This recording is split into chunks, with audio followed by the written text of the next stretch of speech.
नमस्कार दोस्तों, स्वागत है आपका आपके अपने चैनल एजी सक्सेस मोटिवेशन में। दोस्तों, हम अपनी आज की इस वीडियो में जैन धर्म के बारे में जानेंगे और उससे संबंधित कुछ प्रश्नों को हल करेंगे। तो अगर आप हमारे चैनल पर नए हैं तो प्लीज़ चैनल को सब्सक्राइब करके नोटिफिकेशन बेल को ऑन कर लें, जिससे कि हमारी आने वाली नई वीडियो का नोटिफिकेशन सबसे पहले आपको मिल सके।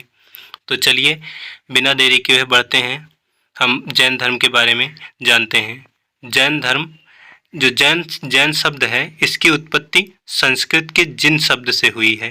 ठीक है, जिसका अर्थ होता है विजेता। जिन शब्द का अर्थ होता है विजेता। जैन संस्थापकों को तीर्थंकर कहा गया, जबकि जैन महात्माओं को निर्ग्रंथ कहा गया। देखिए, जो जैन संस्थापक थे, ठीक है, इन्हें तीर्थंकर कहा गया और तीर्थंकरों की संख्या कितनी थी? 24 तीर्थंकर हुए थे। और जो जैन महात्मा थे, इनको निर्ग्रंथ कहा जाता था। ठीक है, ये अब जानते हैं अपने तीर्थंकर के बारे में। जो तीर्थंकर थे, तो जैन धर्म में कुल 24 तीर्थंकर माने जाते हैं, जिन्होंने समय समय पर जैन धर्म का प्रचार प्रसार किया। जैन धर्म के प्रथम तीर्थंकर ऋषभदेव थे। इन्हें आदिनाथ के नाम से भी जाना जाता है। ठीक है, ये जो इसके संस्थापक भी इन्हें माना जाता है। जो प्रथम तीर्थंकर थे ऋषभदेव जी, ये इसके संस्थापक भी थे। ठीक है, और इनको आदिनाथ के नाम से भी जाना जाता है। चलिए इसमें हम आगे देखते हैं। ऋषभदेव एवं अरिष्ट नेम का उल्लेख ऋग्वेद में मिलता है। ठीक है, और ऋग्वेद को सबसे पुराना वेद भी माना जाता है। तो अगर जब पूछा जाए कि किन दो तीर्थंकरों का जो उल्लेख है ऋग्वेद में मिलता है, तो वो होंगे ऋषभदेव और अरिष्टनेमी। ठीक है, अब इसमें आगे देखिए, पार्श्वनाथ, ये भी एक तीर्थंकर थे। ठीक है, पार्श्वनाथ जैन धर्म के 23वें तीर्थंकर थे।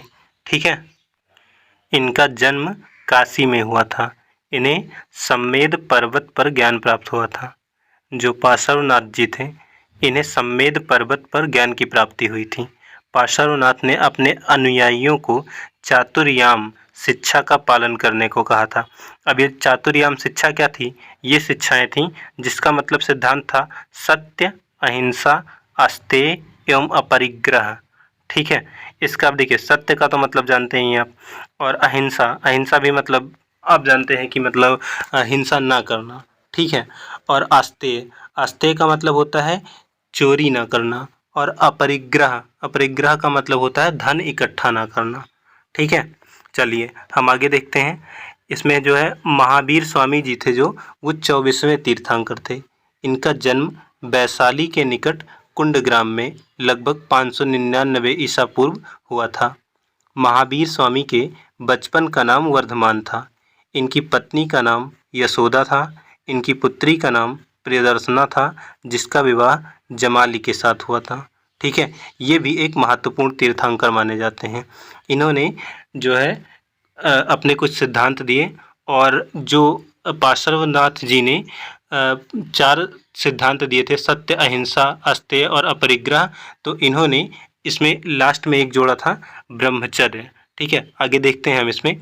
महावीर स्वामी को 12 वर्षों के कठोर तपस्या के बाद जंभिक ग्राम के समीप रेजुपालिका नदी के तट पर एक साल वृक्ष, साल मतलब साल वृक्ष है, ये एक साल वाला साल नहीं है, मतलब कि एक वर्ष वाला साल नहीं है, ये साल वृक्ष है। वृक्ष के नीचे पूर्ण ज्ञान की प्राप्ति हुई। जैन धर्म में पूर्ण ज्ञान के लिए कैवल्य शब्द का प्रयोग हुआ है।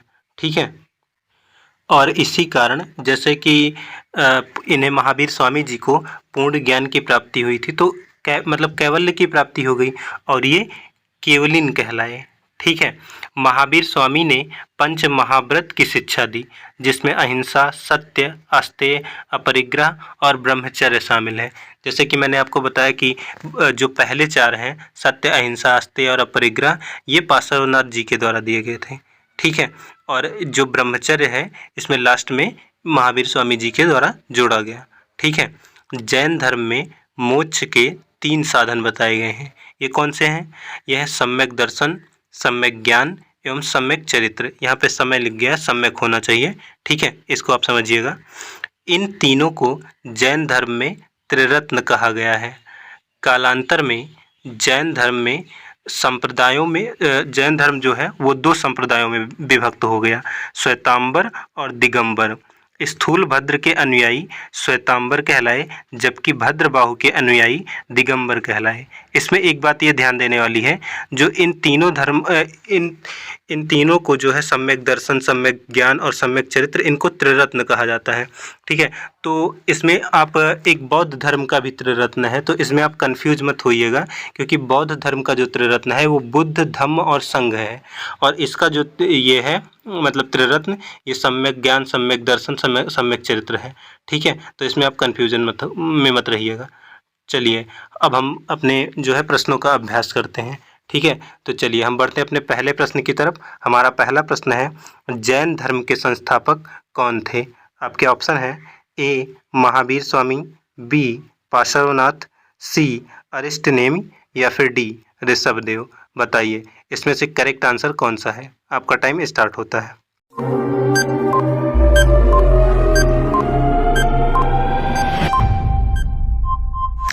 आइए देखते हैं, इसमें जो हमारा करेक्ट आंसर है यह है ऑप्शन डी। इसमें जो है ऋषभदेव जी को जैन धर्म का संस्थापक माना जाता है। ठीक है, और ये जो है जैन धर्म के प्रथम तीर्थंकर भी थे। आइए हम देखते हैं अपने अगले प्रश्न को। हमारा अगला प्रश्न है, कौन सा धर्म त्रिरत्न को मानता है? आपके ऑप्शन है ए योग दर्शन, बी जैन दर्शन, सी न्याय दर्शन, डी आजीवक दर्शन। बताइए इसमें से करेक्ट आंसर कौन सा है? आपका टाइम स्टार्ट होता है।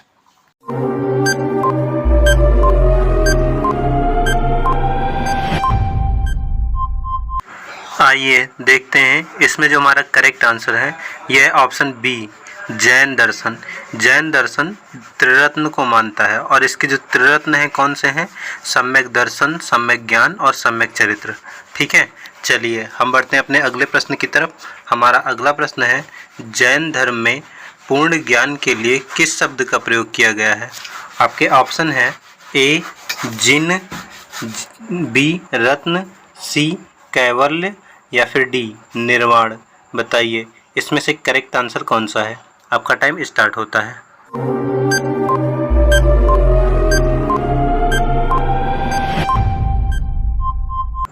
आइए देखते हैं, इसमें जो हमारा करेक्ट आंसर है यह है ऑप्शन सी कैवल्य। जो पूर्ण ज्ञान है इसके लिए जो है कैवल्य शब्द का प्रयोग किया जाता था, और जो पूर्ण ज्ञान प्राप्त कर लेता था वो केवलिन कहलाता था। इसीलिए महावीर स्वामी जी को केवलिन भी कहा जाता था। ठीक है, चलिए हम बढ़ते हैं अपने अगले प्रश्न की तरफ। हमारा अगला प्रश्न है, महावीर स्वामी को किस नदी के तट पर ज्ञान की प्राप्ति हुई थी? आपके ऑप्शन है ए सरस्वती, बी पलासनी, सी स्वर्णसिक्ता या फिर डी ऋजुपालिका। बताइए इसमें से करेक्ट आंसर कौन सा है? आपका टाइम स्टार्ट होता है।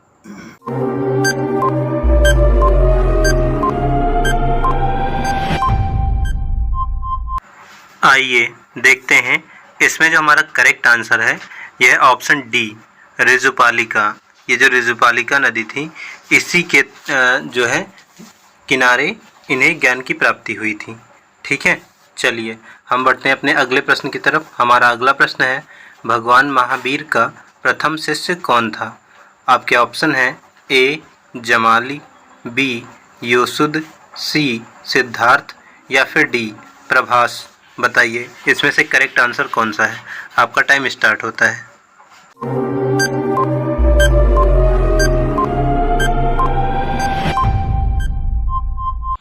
आइए देखते हैं, इसमें जो हमारा करेक्ट आंसर है यह है ऑप्शन ए जमाली। जो जमाली था वो भगवान महावीर का प्रथम शिष्य था और उनका दामाद भी था, जिसका विवाह उनकी पुत्री प्रियदर्शना से हुआ था। ठीक है, चलिए हम बढ़ते हैं अपने अगले प्रश्न की तरफ। हमारा अगला प्रश्न है, निम्न में से कौन आरंभिक जैन साहित्य का भाग नहीं था? आपके ऑप्शन है ए आचारांग सूत्र, बी बृहत्कल्प सूत्र, सी सूत्र कृतांग या फिर ऑप्शन डी थेरी गाथा। बताइए इसमें से करेक्ट आंसर कौन सा है? आपका टाइम स्टार्ट होता है।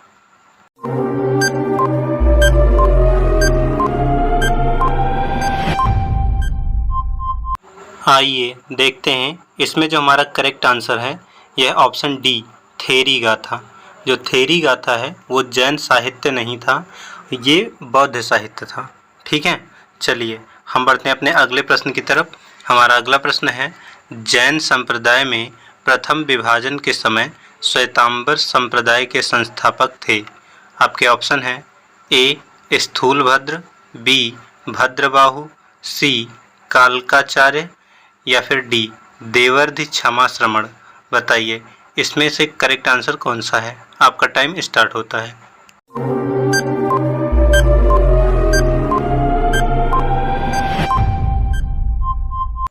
आइए देखते हैं इसमें जो हमारा करेक्ट आंसर है यह ऑप्शन ए स्थूलभद्र। जो स्थूलभद्र जी थे ये श्वेतांबर संप्रदाय था उसके संस्थापक थे। ठीक है, चलिए हम बढ़ते हैं अपने अगले प्रश्न की तरफ। हमारा अगला प्रश्न है, निम्नलिखित में से कौन सा स्थल पार्श्वनाथ से संबंधित है।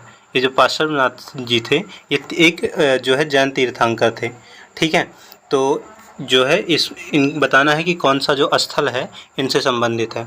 आपके ऑप्शन हैं ए हिमालय पर्वत, बी अरावली शिखर, सी सम्मेद शिखर या फिर डी पमीर का पठार। बताइए इसमें से करेक्ट आंसर कौन सा है। आपका टाइम स्टार्ट होता है।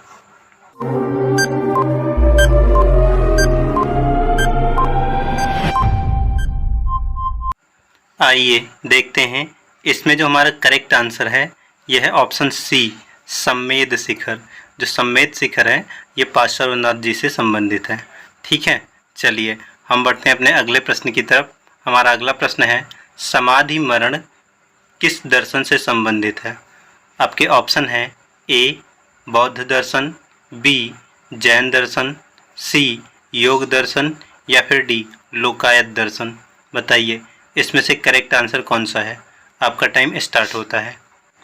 आइए देखते हैं इसमें जो हमारा करेक्ट आंसर है यह है ऑप्शन बी जैन दर्शन। जो समाधि मरण है ये जैन दर्शन से संबंधित है और इसे सल्लेखना नाम से भी जाना जाता है। ठीक है, चलिए हम बढ़ते हैं अपने अगले प्रश्न की तरफ। हमारा अगला प्रश्न है, महान धार्मिक घटना महामस्तकाभिषेक किससे संबंधित है।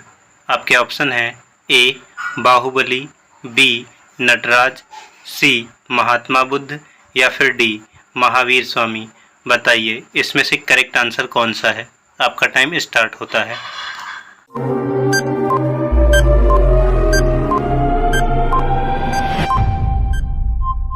आइए देखते हैं इसमें जो हमारा करेक्ट आंसर है यह है ऑप्शन ए बाहुबली। जो महामस्तकाभिषेक की घटना है, ठीक है, ये बाहुबली जी से संबंधित है और ऐसा माना जाता है कि जो बाहुबली थे उनका जो वो प्रथम तीर्थंकर थे ऋषभदेव जी, उनके ये पुत्र थे। ठीक है, तो दोस्तों ये थी हमारी आज की वीडियो। आपको वीडियो कैसी लगी कमेंट करके ज़रूर बताइएगा। अगर आपको वीडियो पसंद आती है तो वीडियो को लाइक करें और अपने दोस्तों के साथ शेयर करें। और अगर आप हमारे चैनल पर नए हैं तो प्लीज़ चैनल को सब्सक्राइब करके नोटिफिकेशन बेल को ऑन कर लें, जिससे कि हमारी आने वाली नई वीडियो का नोटिफिकेशन सबसे पहले आपको मिल सके। वीडियो देखने के लिए आपका धन्यवाद।